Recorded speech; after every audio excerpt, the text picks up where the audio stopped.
అందరికీ నమస్కారం. నేను మీ బోరుగడ్డ అనిల్ కుమార్. గత 4 నెలలుగా కుటుంబ ప్రభుత్వం నాపై కక్ష సాధింపు చర్యలు చూస్తూ ఉన్నారు. ఫిబ్రవరి 14వ తారీఖు ఇంటర్మ్ బెయిల్ మీద నేను బయటికి రావడం జరిగింది. ఇది వివరణ ఎందుకంటే గత రాత్రి నుంచి ఇవాళ నాకు అనంతపురం బెయిల్ వచ్చే తరుణంలో మళ్ళీ నాకు బెయిల్ రాకుండా చేసేదానికి కుటుంబ ప్రభుత్వం పనిన కుట్ర ఇది. దళితున్నైన నన్ను చిత్రహింసలు పెట్టారు. 3rd డిగ్రీ ఇచ్చారు కర్నూలులో. నా వెన్నుపూస L4 బోన్ ఫ్రాక్చర్ అయింది. నా testis right side blood clot అయింది గుట్కాలతో తనటం వల్ల. ఆల్ ఇండియా మెడికల్ సైన్సెస్ వారు నివేదిక ఇచ్చారు. ఆ నివేదికను కోర్టు వారికి సబ్మిట్ చేశాం, హైకోర్టు వారికి. ఈ పరిస్థితుల్లో మా తల్లి అనారోగ్యానికి గురైపోయి డయాలసిస్ చేసి యాంజియోగ్రామ్ చేసిన సెట్ కాని పరిస్థితుల్లో ఆమెకి సర్జరీ చేశారు. 16వ తారీఖు 17వ తారీఖులో సర్జరీ జరిగింది. 14వ తారీఖు నేను ఇంటర్మ్ బెయిల్ మీద రావడం జరిగింది.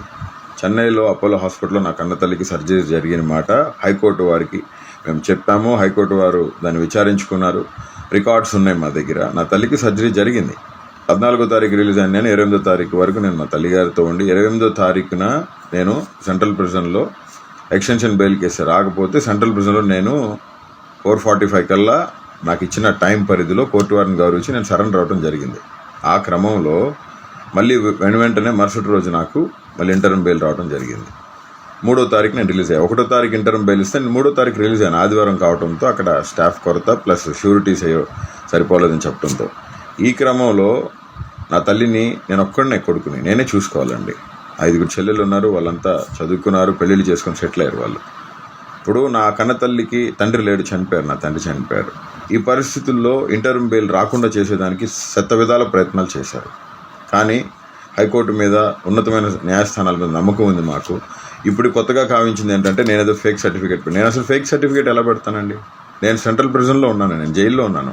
మెడికల్ సర్టిఫికేట్స్ మొత్తం మా వాళ్ళు అక్కడ సబ్మిట్ చేశారు కోర్టుకి. కోర్టు వారు దాన్ని చూసి నాకు ఇంటర్మ్ బెయిల్ ఇవ్వడం జరిగింది.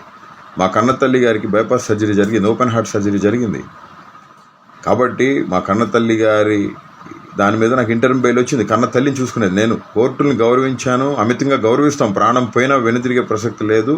కోర్టులకే, కోర్టు మాటలకే, కోర్టు న్యాయమూర్తుల మాటలకే కట్టుబడి ఉంటాం. బాబాసాహెబ్ అంబేద్కర్ వారసుడిగా, దళితుడిగా, నేను ఒక లా చేసిన స్టూడెంట్గా నేను మీకు అందరికీ విన్నవించుకుంటుంది ఒకటే, నన్ను ఇబ్బంది పెట్టి నాకు బెయిల్స్ రాకుండా నన్ను పర్మనెంట్గా జైల్లో ఉంచాలని చెప్పి కూటమి ప్రభుత్వం, నారా లోకేష్ గారు, పవన్ కళ్యాణ్ గారు, చంద్రబాబు నాయుడు గారు చేస్తూ ఉన్నారు. నన్ను చంపాలని చూస్తున్నారు. నాకు ఏమైనా, నా కుటుంబానికి ఏమైనా దానికి కారణం నారా లోకేషే. చంద్రబాబు నాయుడు, పవన్ కళ్యాణే. మరొకసారి తెలియజేస్తూ, నేను ఇంటర్మ్ బెయిల్ మీద ఉన్నాను. నా కన్న తల్లిని చూసేవాళ్ళు ఎవరు లేరండి. మాకు దిక్కెవరు లేరు. దేవుడే మాకు దిక్కు. జగన్మోహన్ రెడ్డి గారే ఏదైనా, కన్న తండ్రి అయినా తల్లి అయినా వైఎస్ఆర్సీపీ పార్టీ, జగన్మోహన్ రెడ్డి గారే మా తండ్రి లాంటి వ్యక్తి.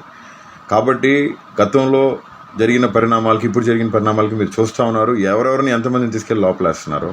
దయచేసి కోర్టు మీద అమితమైన గౌరవం ఉంది.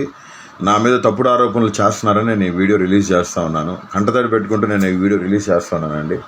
ఈ పరిస్థితులు పగడికి కూడా రాకూడదని చెప్పి. నా కన్న తల్లికి ఓపెన్ హార్ట్ సర్జరీ అయిందండి. నా కన్న తల్లి దిగులుతో, మనోవేదంతో ఆవిడ స్టిచెస్ కూడా విప్పించుకోలేని పరిస్థితి. నన్ను చూసిన తర్వాతే ఆవిడ స్టిచెస్ అనేవి విప్పించుకోవడం జరిగింది. ఆవిడ ఇప్పుడిప్పుడే కోలుకుంటా ఉన్నారు. నా కన్న తల్లికి నా అవసరం ఉందండి. నా మాతృమూర్తికి నా అవసరం ఉంది, నాకు జన్మనిచ్చిన తల్లి. కాబట్టి కోర్టు వారు దీన్ని పరిగణలోకి తీసుకొని న్యాయం చేయాలని, మెడికల్ రికార్డ్స్ మొత్తం కూడా, నా తల్లికి సర్జరీ జరిగిన మాట వాస్తవం, నా తల్లి మనోవేదంతో ఉన్నమాట వాస్తవం, నా తల్లికి నా అవసరం ఉన్నమాట వాస్తవం. హ్యుమానిటేరియన్ గ్రౌండ్స్లో కోర్టు వారు అన్ని రికార్డ్స్ పరిశీలించి నాకు ఇంటర్మ్ బెయిల్ ఇవ్వడం జరిగింది. దీన్ని తప్పుదో పట్టించడానికి ఆంధ్రప్రదేశ్ పోలీస్ యంత్రాంగం మొత్తం ట్రై చేస్తూ ఉంది. అనంతపురం సిఐ సాయినాథ్ గారు ఇదే పనిలో ఉన్నారు. చాలా ఇబ్బందులు పెట్టారు నన్ను, చాలా చిత్రహింసలకు గురి చేశారు ఆయన. బెయిల్ రాకుండా 311 సెక్షన్ నా మీద పెడతాం జరిగింది. 311 సెక్షన్ నాకు ఆప్ట్ అవుదండి. As per the given constitutional rule నాకు అసలు ఆప్ట్ అవునే అవుతుంది. దయతో కోర్టు వారు కూడా దీన్ని పరిగణలోకి తీసుకొని, నేను ఎటువంటి తప్పు చేయలేదండి. నేను ఎటువంటి తప్పు చేసినా కానీ మీరు ఏం చెప్తే నేను చేసేదానికి సిద్ధంగా ఉన్నానని చెప్పి తెలియచేస్తూ, నా తల్లి దగ్గర నేను ఉండటం జరిగింది. నా కన్న తల్లి చెన్నైలో నేను ఉండి మా అమ్మని చూసుకుంటా ఉన్నాను. కాబట్టి ఈ పరిస్థితుల నుంచి మీరు దయచేసి అందరూ కూడా ఈ పరిస్థితులు ఎవరికి రాకూడదండి. నేను మనస్ఫూర్తిగా కోరుతున్నా, పగలొకటి పరిస్థితులు రాకూడదని చెప్పి తెలియజేస్తూ, మా మీద, నా కుటుంబం మీద చంపాలనే ప్రయత్నాలు ఉన్నాయి. దానికి కారణం నారా లోకేష్, చంద్రబాబు నాయుడు గారు, పవన్ కళ్యాణ్ గారే, కుటుంబ ప్రభుత్వం. నాకేమైనా అయినా నా బిడ్డలకి ఏమైనా, నా భార్యకి ఏమైనా, నా అమ్మ నా కన్నతల్లికి చెల్లెలకి ఏమైనా దానికి సంపూర్ణ జవాబుదారి కానీ దాని కారకులు కానీ చంద్రబాబు నాయుడు గారు, ఆయన కొడుకు నారా లోకేష్, రెడ్ బుక్ రాజ్యాంగం అధినేత ఆయన ప్లస్ పవన్ కళ్యాణ్ గారని మనస్ఫూర్తిగా తెలియజేస్తూ, కోర్టు ధిక్కరణ ఎప్పుడు బోరుగడ్డ అనిల్ కుమార్ చేయడండి. అవసరమైతే ప్రాణం వదిలేస్తాను. కోర్టు ధిక్కరణ చేసే వ్యక్తిని కాదు. నా మనుషులను కూడా టార్గెట్ చేసి నాకెవరు సాయం చేయకుండా ఉండాలని చెప్పి వాళ్ళ ప్రయత్నం ఇది.